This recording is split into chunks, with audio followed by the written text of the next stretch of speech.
We continue to take a look at Mitch Kupchak's media availability. What did he think about James Borrego's refusal to play the rookies? Plus, we take a look at his comments on Miles Bridges' future with the Charlotte Hornets. That's all today on the Locked On Hornets podcast. You are Locked On Hornets, part of the Locked On Podcast Network, your team every day. In a minute, cuz we live.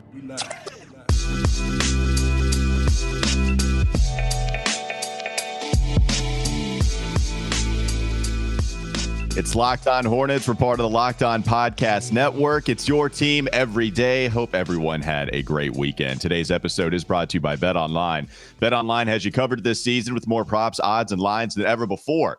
BetOnline is where the game starts, so make sure you check them out again. BetOnline. Thanks for making us your first listen. We're free. We're available on all platforms. That includes YouTube. The numbers keep on growing. We are so appreciative of that. If you don't want to watch us on YouTube, that's fine, though. You can catch us wherever you get your podcast, whether that be Apple, Spotify. I'm Walker Mail. I've covered Charlotte sports, ESPN Radio, do hits with Fox, NBC. That's Doug Branson. He's the founder of the podcast. He's the OG. He's still bringing the heat every single day. And you can catch him possibly dress up like grandmama if we get 1,000 likes on Facebook, because we're trying to get those numbers up now too. And the only way to do that is for us to embarrass ourselves. You guys seem to really like that, whether it be me having to dress up in a bee costume and shake my stanger, or whether it be Doug actually dressed like grandmama and Larry Johnson. I can't wait to see you in that, Doug. Shake my stanger got me. That was a curveball that I wasn't fully prepared for at 9:45 Central Time.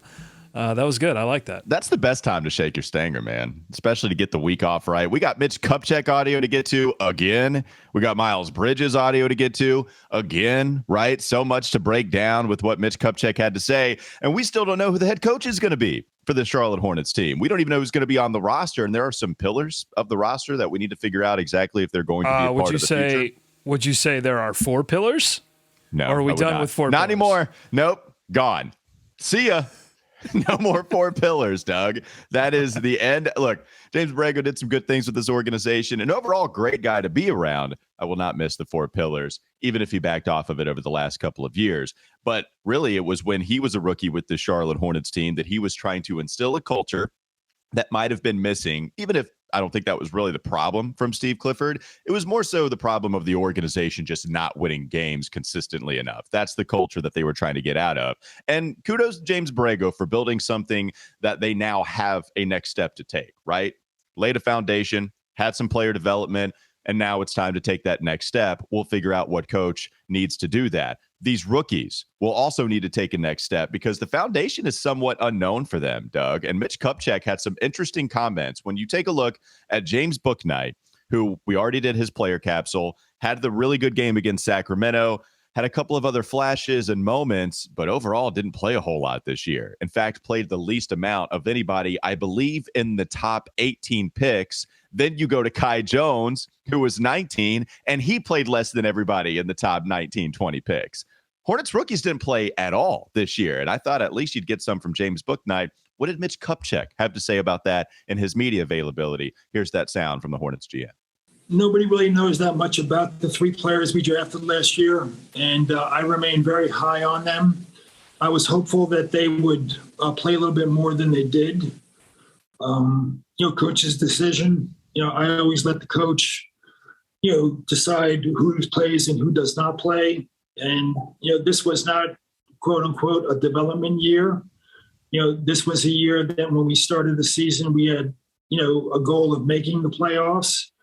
And along with that becomes, some pressure, right, to play veterans and maybe not play the young kids as much.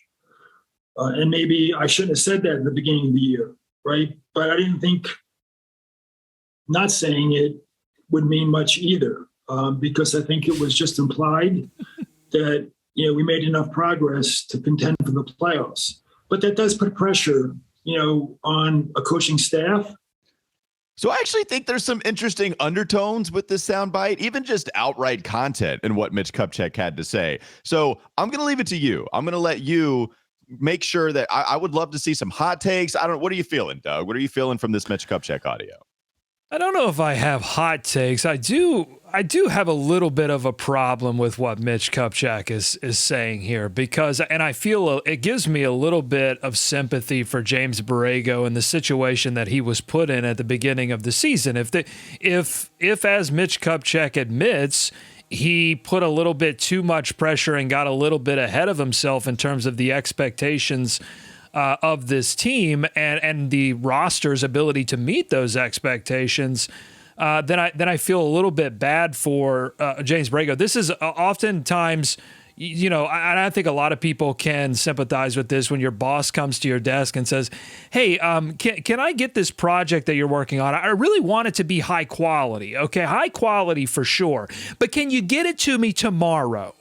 Right. And so those things don't necessarily. Or let the interns work on it. Make sure the interns get some experience. Yeah, and work get on the it interns some experience. Can I get it tomorrow? But make sure that it's high quality. Also, that it's cheap. We don't want to spend too much money on it, but make sure it's high quality and also that you get it to me. Actually, can you get it to me today? That'd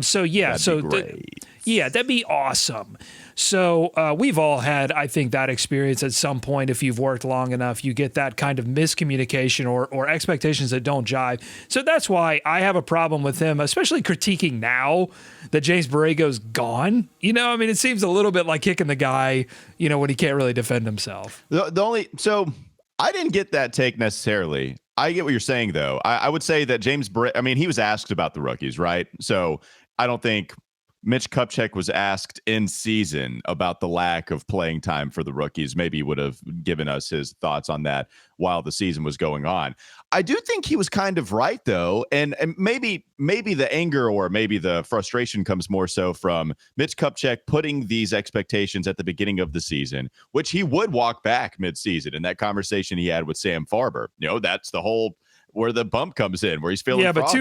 too late by then right. because Totally right. James Borrego has already initiated a plan at that point. No, you're right about that. But if the expectations weren't any different, let's say, or if they were different, I should say, let's say Mitch Kupchak doesn't have this playoff mandate or isn't trying to push for the playoffs. Do you think James Bouknight and JT Thor get minutes at that point? I think James Borrego saw what he had with the roster too, and he was going to play these guys all over the place anyway. So Mitch Kupchak probably did put pressure, and he acknowledged that. I did like him acknowledging that when I give somebody pressure, of course, they're going to go more towards the players that they trust more. But I do wonder, how much Mitch Kupchak wanted all of them to play, because Kai Jones was always going to be a crazy project. JT Thor, I thought, was going to be a project too, and actually played pretty well when he was put in. And, James Bouknight, we all thought was going to play a lot more too. I just wonder what he really wanted to see from them in year one. Yeah, and we're not really. I don't think that Mitch Kupchak was asking in that clip, or desiring that the rookies have, solid rotational roles. I think there were moments in the season where instead of, especially when the players, when they had multiple players out with COVID or there were certain injuries that happened that would have opened up a few minutes for the rookies, James Borrego instead decided to really shorten up the rotation. Instead of replacing those rotational players with rookie minutes, he decided, no, I'm actually just going to give more minutes to the players that I have healthy. And so I think that's what, Mitch is what was desiring there, was to see those rookies get a few more minutes, so that, because again, as a general manager, you have slightly different priorities than the head coach, especially in a year where there is a little bit of a playoff push. As a general manager, you need to know what you have out of these rookies, not just for the sake of playing those rookies in the future, but also like trade value. If you're going to move these players, you need to know, is this a player I'm okay with moving, or is this alternatively giving them minutes so that other teams can see if that's a player they would want to trade for. Well, and Doug, it has to come down to James Bouknight, right?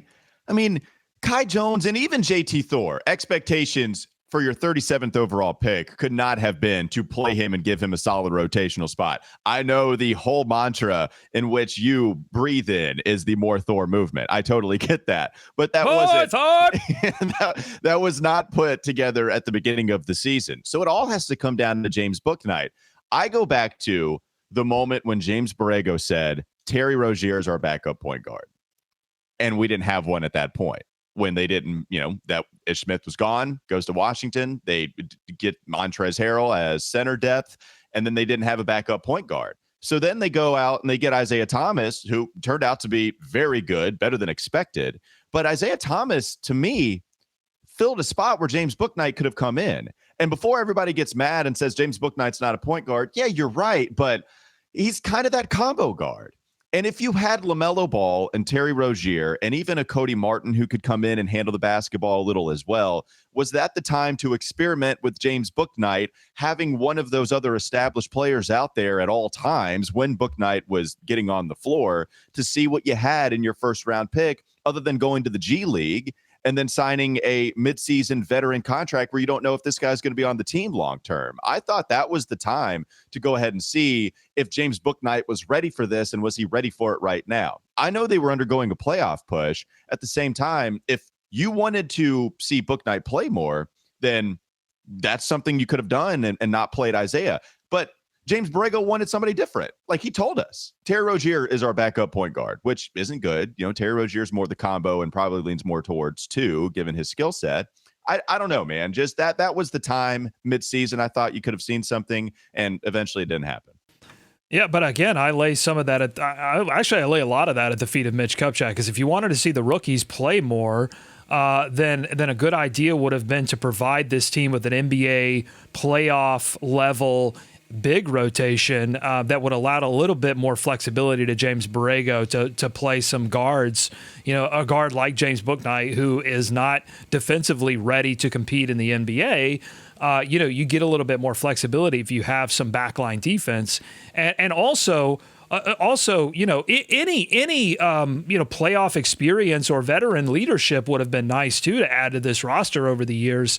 And we've heard Mitch Kupchak say in the same availability that he's reticent to do that until this team is ready. But it's a sort of a chicken and the egg argument. Like, in order to get this team ready, you need that veteran leadership. I think that was why they added Isaiah Thomas. That was the recognition there. Hey, we need players who can come in and speak to some of these young players and get them ready to play in the playoffs. No, and that's true. It's not like they're crazy young. Yes, LaMelo, PJ, and Miles are young, but they also have experience, though, in terms of playoffs. Well, they also have Gordon Hayward, Terry Rozier, Mason Plumlee. They get Isaiah Thomas. Did they have Gordon Hayward? Harrell. Did they have Gordon Hayward? I mean, he was on the roster, but if we can, Gordon Hayward's not there. So then you have Terry Rozier, Mason Plumlee, Montrezl Harrell. I'm not saying that these guys are awesome. I'm saying that you have experience, at least. That's not, to me, that almost gives youth an excuse. It gives that, some kind of life as an excuse for them to get blown out in the play-in tournament a couple of times. And then that ultimately falls on James Borrego, and then ultimately falls on Mitch Kupchak.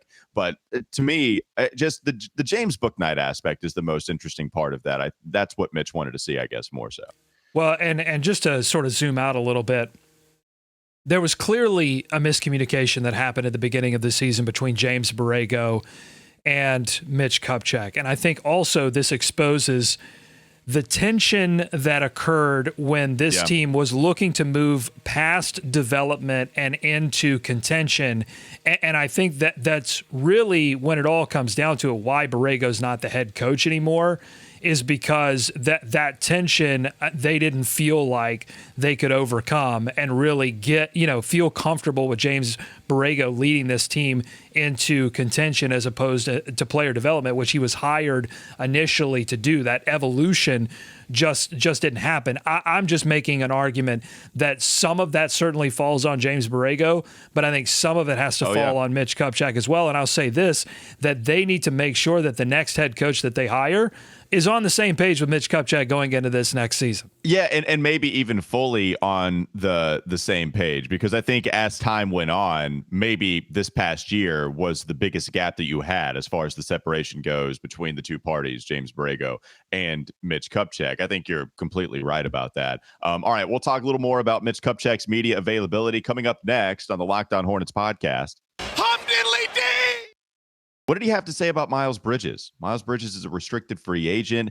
Is it in their plans to bring him back for the future? We're going to get to that in just a moment. Not before we talk about Sakara. Feeling your best starts with what you eat. Sakara helps you live a healthy, balanced lifestyle and truly enjoy it with delicious, plant-rich, transformational nutrition that builds a foundation for living in your best body. Now is the time to seek wellness, joy, and abundance in all areas of your life, starting with what you eat. With Sakara, you get nutrient-dense meals, snacks, and supplements that nourish your body without ever sacrificing taste or quality. You don't have to do that. Looking and feeling your best shouldn't mean deprivation. Instead, choose joy and abundance. Sakara's organic, plant-rich, transformational nutrition programs are designed to help you cultivate body intelligence so you can nourish your body and experience the results that you want. And right now, Sakara is offering our listeners 20% off of their first order when they go to sakara.com/lockedon20 or enter code lockedon20 at checkout. Either one. That's Sakara, sakara.com/lockedon20 to get 20% off your first order. Sakara.com/lockedon20. Let's talk Miles Bridges coming up next on the Locked On Hornets podcast. You are listening to the Locked On Hornets podcast. David, The show's barely been on. how are these injuries going to affect the Hornets' ability to beat the Miami Heat? I'm going to go get some more buttermilk while you talk about that. Get more Hornets analysis on LockedOnHornets.com.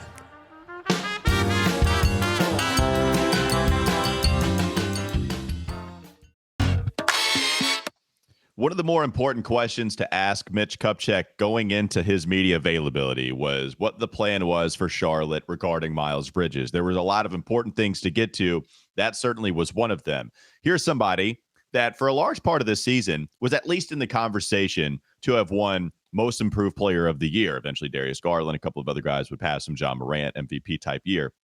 But Miles Bridges was the favorite at the beginning of this season. Had a huge jump in the absence of Gordon Hayward last year. Miles Bridges, we all saw score 20 points per game. The only thing that didn't improve was his shot making from beyond the arc. But other than that, as a playmaker, and maybe even defensively, there's still some decent sized problems there that hopefully get better. Overall, Miles Bridges, nice season, very much improved. Mitch Kupchak said it is their intention to bring Miles Bridges back to this Charlotte Hornets team as he enters restricted free agency. He even said that Miles Bridges, they view him as a big part of their future. So with all that being said, what do you make of those comments from the Hornets GM, Doug? I mean, I think it's a nice thought, and really the follow-up question there would be at what cost, because there are rumors now that other teams would potentially be interested in trying to wrestle Miles Bridges away from Charlotte, one of those teams being the Portland Trail Blazers, who are in demand for young wing talent to try to convince some of their all-star guards, specifically Damian Lillard, to stay with this organization. So, I think that it's going to be interesting to see how much Miles Bridges actually values being in Charlotte, values playing with LaMelo Ball, values comfort, and if that value translates to any kind of discount off the max contract, and if how in demand Miles Bridges actually will be on the free market. Yeah, and how much funny business is going on from other teams that aren't super interested in him. They'd love to have him, but they're not super interested in him, so they just drive the price up on the Charlotte Hornets offer sheet that you would think Charlotte is going to match. And I remember having that conversation with Jake Fisher just a couple of months ago.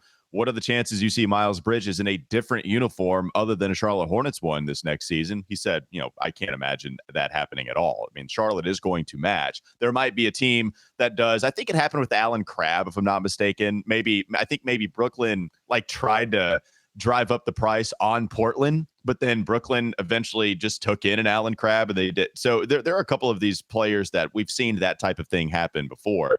But he's going to get $30 million a year, Doug. And when you talk about just how valuable he is, it's because you don't think he's reached his ceiling. You think there is something more to improve on top of him already having improved so much last year, on top of him being a bull, really strong, having figured out that my physical strength is maybe my best attribute along with my athleticism. So why don't I just take it to the rack X amount of times per game and then go to the foul line a lot more, which is what he did. And he's a good free throw shooter. So that only helps you more so when you do get to the rack. Like, there's so much to like about what Miles Bridges improved upon this past season, and you don't think he reached his ceiling, that's going to get a lot of money from some franchises that are talent deprived.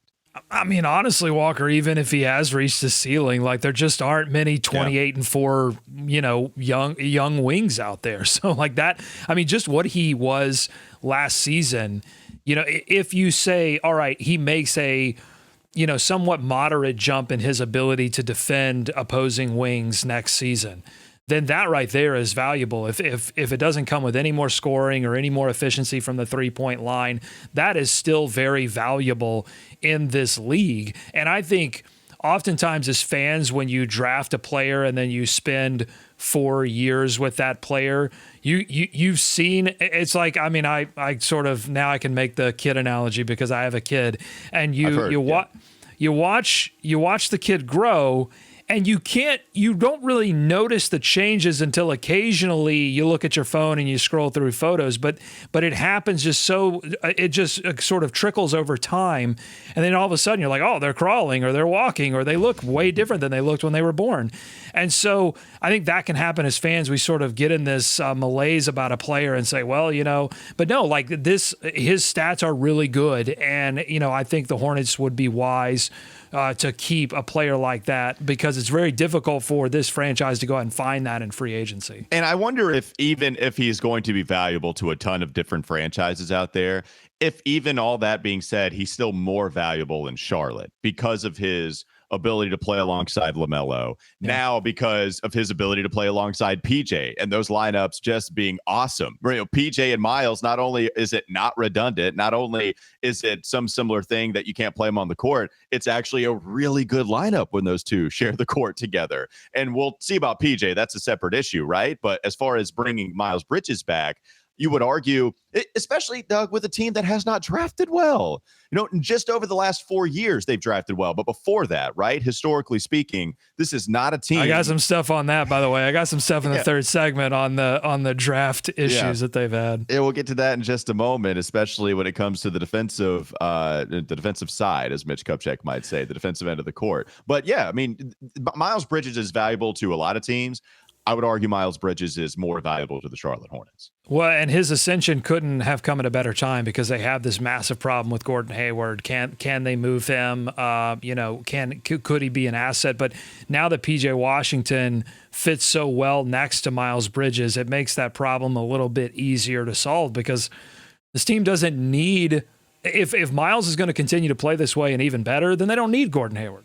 Like, I mean, Miles can fit that bill to a certain extent in terms of a go-to scorer. Like, I didn't believe that Miles could be that kind of go-to scorer until this past season. Now I believe it. Yeah, and the consistency in the half court, maybe, I guess there were times towards the end of the season. It's not like he wouldn't show up for weeks on end. There would just be a game that was surprising here or there. But, the guys who don't have the surprising bad games are superstars. And even then, even Jason Tatum, right? I mean, we'll see some of those guys not have the best games. Leave them alone, Portland, and Cody Martin. Keep your hands off of both of those players. What a throw in. But the article didn't talk about that from what I saw too. But Cody Martin apparently is going to be sought after from Portland. Well, and the Hornets have so many decisions. They have large decisions like Gordon Hayward, Miles Bridges, but they've also got these smaller decisions that are going to be really critical. Like, what do you do with Jalen McDaniels? What do you do with Cody Martin?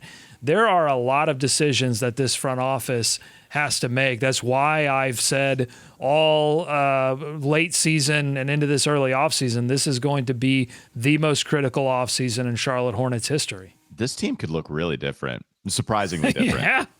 I mean, there's a lot that could go on with this team. Hell, let's talk about some of the things that could have been different had they done something different in the past. Coming up next on the Locked On Hornets podcast.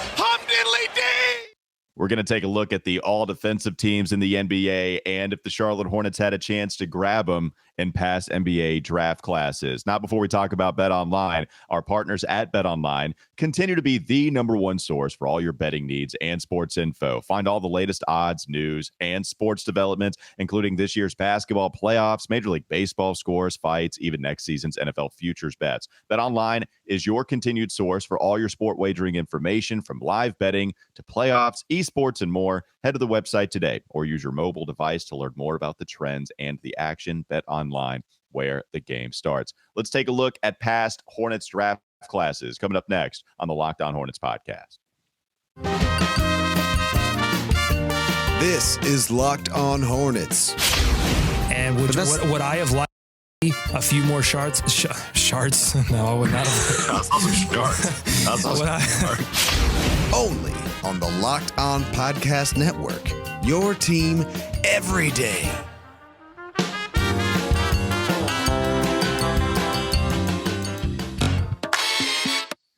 Am I tripping, or are those graphics different?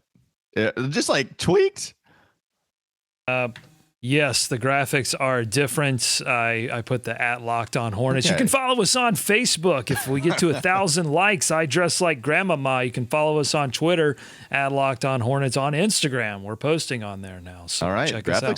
graphics look good. You know, I feel like the sound's a little bit different. So we're making moves here on the Locked On Hornets podcast, including maybe dressing like Grandmama for one Doug Branson. All right, Doug, you want to bring up the bad news on some of this draft? Although there's one thing I see in the rundown that I would still do.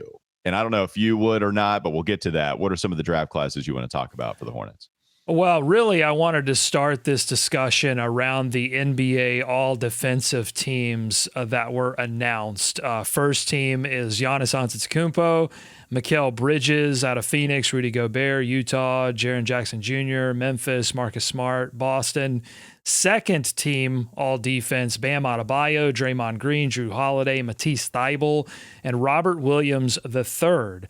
And so, as we talk about the Hornets and their defensive issues, these issues don't really happen, out of the blue. I mean, this was, I think, a concerted effort by the organization in terms of their draft strategy to draft players for a long time that could only play on one end of the floor, and that was the offensive end of the floor. And then those players would fail to play on the offensive end of the floor, and that's when you had, sort of draft disasters. But over the past couple of years, as you mentioned in the last segment, the Hornets have been drafting better. I think there's been more of a concerted effort to draft players that play well on both ends of the floor, but I still haven't seen them prioritize defensive players in the way that some of these other teams had. And so as I take a look at these, I just had a question about which of these players could the Hornets have realistically drafted? And when I mean realistically, I mean that they would have been within a couple of picks. Like they could have absolutely taken that player if they wanted to.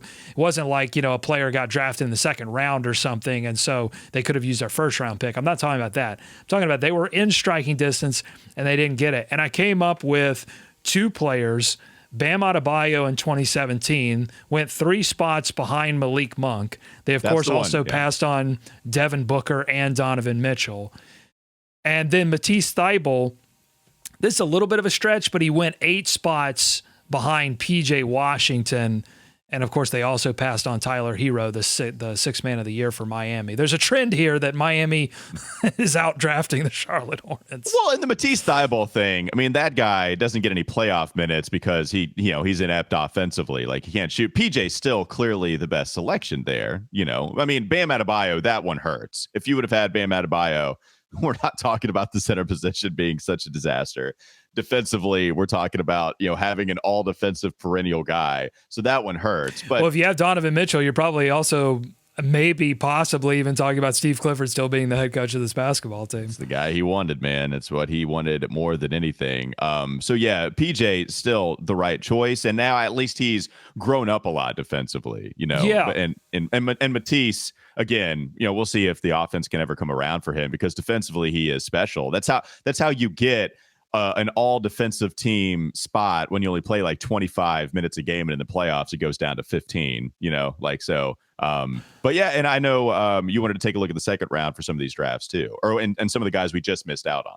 Well, yeah, so I looked at a few of these players they barely missed out on, one of them being Mikel Bridges, who went one pick ahead of that Hornets-Clippers swap in 2018 that resulted in the Hornets picking up Miles Bridges, which I don't think many of us regret. I mean, I don't know that I would trade Mikel Bridges for Miles Bridges. I don't think I would. I know you would trade for Shai Gilgeous-Alexander. I probably would keep Miles Bridges. Well, I mean, Mikel's awesome though, and so is Shai.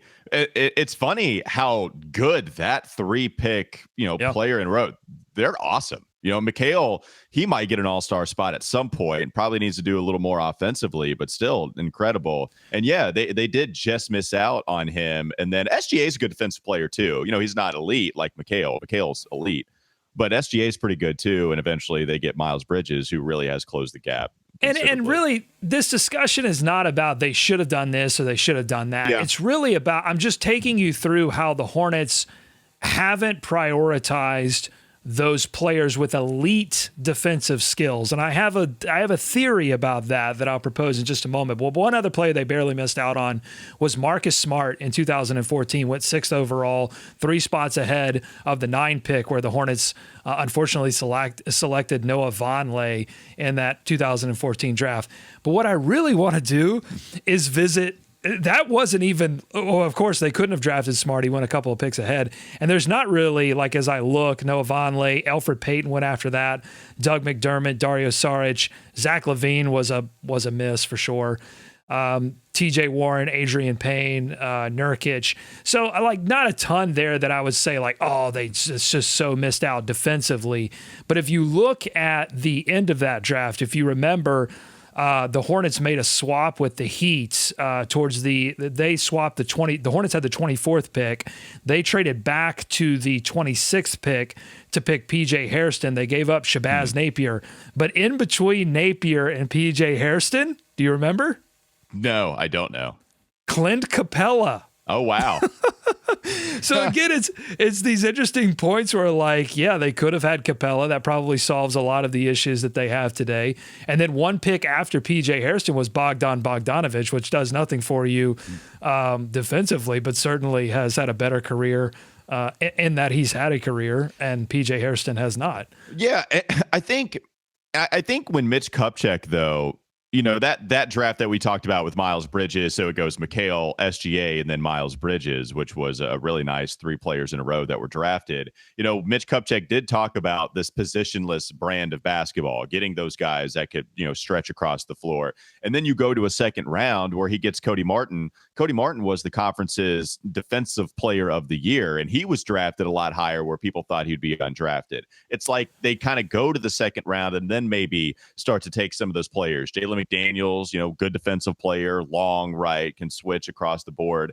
So most talented first round, got to give me some kind of offense. And then maybe second, Devontae, not so much, but some of the other picks there, they maybe tried to address those needs. We have to talk about this second round in 2014. I don't know why we have to, but we have to because you want to. That's okay. Well, because the 8th overall pick in the second round was Spencer Dinwiddie. The 9th pick was Jeremy Grant. The 11th pick was Nikola Jokic. I mean, this second round was chock full. The Hornets made a pick in the second round that they eventually traded, and that pick was Dwight Powell, who's currently getting worked in that Golden State series. Man, I don't remember them drafting. I did not know that. I forgot that they drafted Dwight Powell. I had not that pick got traded. Dwight Powell never obviously suited up. I think that went to. I want to actually say that went to Golden State. I have to look that up. But Powell bounced around. Eventually ended up with the Dallas Mavericks, and he was getting pretty roasted on social media last night for getting worked over by Golden State. But anyway, so my whole point to this is that the Charlotte Hornets, even though they're drafting better lately, they've rarely prioritized defense in the lottery. And I have to wonder, if the franchise is still shell-shocked from that MKG selection, where they did. Yeah. They picked certainly the consensus second best player in that draft at the time. But it was a player that everyone knew, great defense, questionable offense, and they've rarely gone back to that kind of selection since. Well, yeah, and it's the shot too. I wonder that's the thing. Everybody knew MKG could not shoot at all coming into the league, and that was the big debate. Bradley Beal could obviously shoot very well coming out of Florida, offensively very gifted, and he was the 3rd overall pick. And instead, they decided to go with MKG because they lose out on the Anthony Davis sweepstakes. Yeah, so, we'll see exactly what kind of defensive players could be there for them to draft in this upcoming selection process. Maybe they decide to double dip on that, on that end of the court, right? You go Johnny Davis, who can certainly defend and be physical and strong with you. Then you get your rim protector and Mark Williams, vice versa, right? Those are just the examples we've been going with quite a bit. They certainly have that shot to do so. Yeah, no, I think it's going to be really interesting. And I don't think that their picks this season, this is about establishing an identity for the future. Like these picks, if they make one or both of them, is not really about changing the calculus for next season. If they want to do that, then they need to find a way to trade some assets in order to acquire something that can help them next season. But it is about starting to establish a defensive identity through your draft process. Because even if you look back to last year, Bouknight and Kai Jones are offensively focused projects. Kai Jones more than Bouknight being a project, but it's still about offense. And I think JT Thor was a good step in that direction. But as you said, it's been more about the second round doing that. Got some quick trivia before we go. Do you know the last franchise player selected to an all defensive team? Ooh. MKG was never selected, I don't think. So Gerald Wallace? That is correct. Yes. I don't know if I have a really a correct sound. Yeah, I can do this. Yeah, just give me the fanfare. It's a classic. I'll give you the fanfare for that. Yes, that's correct. 2009, 2010, Gerald Wallace selected, I believe, to the I have to double check, but I think it was all defense first team. Yeah. And okay, the one I was going to go back to, I was worried that we had to go all the way back to. Well, hold on, don't ruin. I've got another question, so I don't want you to ruin this. Okay, sorry. Most all defensive awards in franchise history. All right. Well, that probably would have been my guess, unless I'm, Kendall Gill maybe. The most all defensive teams in franchise history. Yeah, but I guess Alonzo didn't play here that long, so that's what would prohibit me from saying that. But at the same time, does 3 get it done? I can't think of the next defensive stopper. I'll go Alonzo. That's going to be my final answer. The correct answer is Eddie Jones. Wait, so one time, I'm sorry, for somebody that played here or that actually got their awards as a Charlotte Hornet? As a Charlotte Hornet. Most franchise all defensive teams. He played a year and a half here, right? Played 2 seasons, got all defense in both seasons that he played in Charlotte. Wow.